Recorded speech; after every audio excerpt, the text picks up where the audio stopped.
was 2008, and it was my first time working with Lynyrd Skynyrd. Now, you got to understand, growing up in Kentucky, growing up in the 70s and 80s, Lynyrd Skynyrd was a big deal. So I was super excited to actually get to hear Sweet Home and Simple Man and Freebird, all those kind of things. So it was going to be a crazy night. So there's 2 or 3 layers to this story.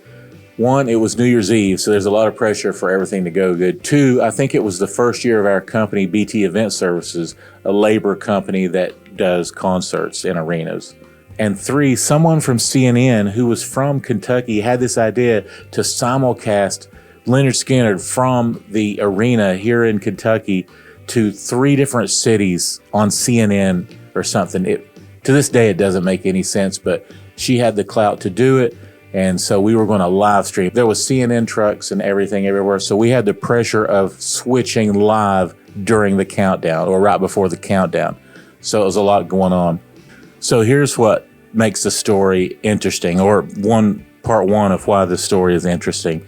Okay, the arena really wasn't set up with any kind of video equipment. It was bare bones or audio equipment as far as to broadcast out into a satellite truck or something. So I had all these big wigs coming in, and they're like wanting signal and certain dB signal. They wanted all these different things. They had cameras set up. They needed signal, bouncing around and all this stuff. So me and a buddy of mine who worked in the building, we did everything we could do to make it all work.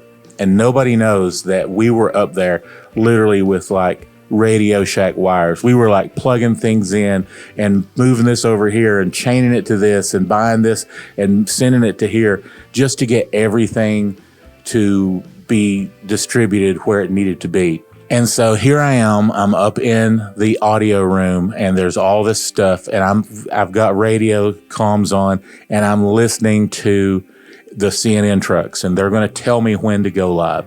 And I have to say, it was so nerve-wracking knowing, it was just a button. I just had to hit one button. But knowing that if I hit the button wrong, if I hit the button early, if everything failed, then that simulcast going to, I think it was, to be fair, I don't remember how it really was going to be simulcast, but I know that the Skynyrd countdown was going to go live on CNN and all these places. And so it was a lot of pressure.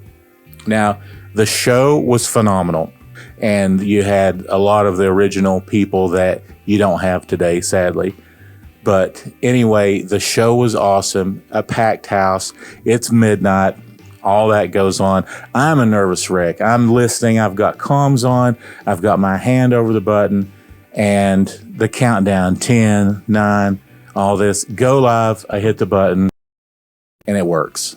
So that's pretty cool. The countdown happened. It went live. No errors. Everything was okay. And I couldn't have been happier. But the second part of the story is even cooler. Okay, so many of you know, many of you don't know, but after the show's over, all the pomp and circumstance, the balloons everybody's going home, everybody's high-fiving, but the labor company who set up all the speakers, all the lighting, all the things, Billy Powell's piano, all the things to make the show happen, they come in and they strike everything, put it on the tour buses or put it on the tractor trailers, and Skynyrd goes off to the next show. So that's what we were doing. It's one of those things. The show's over at 12:30. The labor company stays until 2:30, 3:30, however long it takes to get everything packed up. So my wife and I, we own the company together. We both were working the show. And so we were really excited. Our company was new. We just put off this big New Year's Eve show. We got to see Lynyrd Skynyrd. Everybody was cool. The bands were cool. 38 Special was the opener. It was just a good night.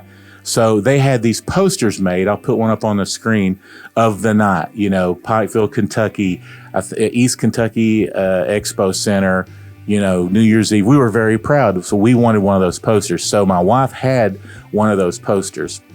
So we're walking, we're doing something, and Billy Powell, the piano player for Lynyrd Skynyrd, stops us and stops my wife and is like, "Hey, those flyers are awesome. I'd like to have one. Can I have one, or can I have yours, or something like that?" And okay, number one, Billy Powell was talking to us, and he's one of my piano heroes. Number two, we really wanted to keep the flyer, the poster. But number three, how can you tell Billy Powell no when he wants the flyer for his keepsake? So I guess kind of begrudgingly, we give him this big poster, and he goes, hold on a second. He runs up to his piano and he grabs a handful of picks and gives them to my wife. And they say Billy Powell on them on the other side. It's a piano. I'll try to find those and show you a picture. Because, you know, really, when you think about it, yeah, it's a guitar pick, but what does a piano player have to give away? So picks make sense. So I was torn because we didn't have the flyer, because they were very rare. Everybody was hoarding them up. But I had Billy Powell picks. My wife and I had Billy Powell guitar picks. That was super cool. Now, this story is kind of bittersweet because we got to talk to Billy for a while. It was super cool. I mean, it was like meeting one of my biggest heroes. Just the guy was just a monster on the keys, and it was just so cool to get to talk to him for the few minutes that we did.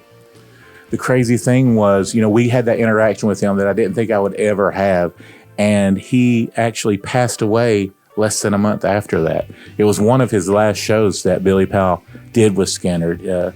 Tragically, at way too young, I think 56, died of a heart attack in his home. But he got to do the show, and I'm so glad we gave him the poster because he wanted it. I mean, I couldn't imagine saying no to him anyway, but we got those pics. It was a super cool night. Skynyrd got to go live on CNN because some lady was from the area. Everything went off without a hitch. My wife and I will never forget the night we got to give Billy Powell the poster. We got some Billy Powell guitar picks, and it was super cool. So the stream happened. Skynyrd got to go live on CNN. The equipment didn't fail, and I got to talk to one of my piano heroes. True story.